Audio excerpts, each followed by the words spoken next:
apapun yang terkait dengan politik kotor, bener nggak? Kita ngerasa, kalau buat saya sendiri, saya ngerasa sedemikian rupa nggak berdaya sih. Jadi saya cuma bisa kesel, buka koran, baca headline tiap hari. Pernah ada satu periode saya memutuskan untuk nggak baca koran sama sekali karena udah capek, lelah, dan kayaknya udah nggak ada lagi deh yang namanya harapan. Pemerintahannya tuh benar-benar bahasanya tuh pemerintahan autopilot. Jadi asal nggak ikut campur kebanyakan, kita baik-baik aja deh. Ada keseruan yang lain, ada pengakuan-pengakuan dari teman-teman relawan bahwa mereka sebelumnya sangat apatis dan sangat tidak peduli terhadap politik. Ketika bergabung di sini, mereka melihat ini ada warna lain dan berkegiatan di politik atau terlibat di politik itu adalah urusan yang biasa, kegiatan yang biasa saja, yang wajar saja. Jadi Turun Tangan Jogja itu berdiri memang karena ada momentum Pilpres, ada momentum Pileg.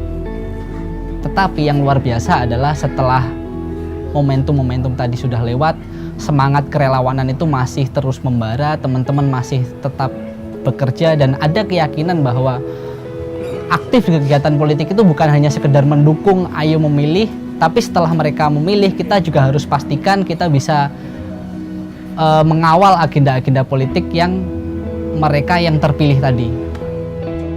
Saat ini salah satu program yang sedang kita jalani yaitu program Jabat Tangan. Ya, di mana program itu adalah mendirikan satu desa binaan di daerah Lebak, Banten.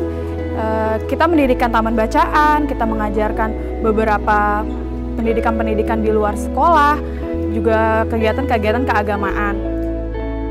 Dan Indonesia ini beragam, warga negara ini aktivitasnya bermacam-macam, sesuai dengan tantangannya, kesempatannya, sumber dayanya.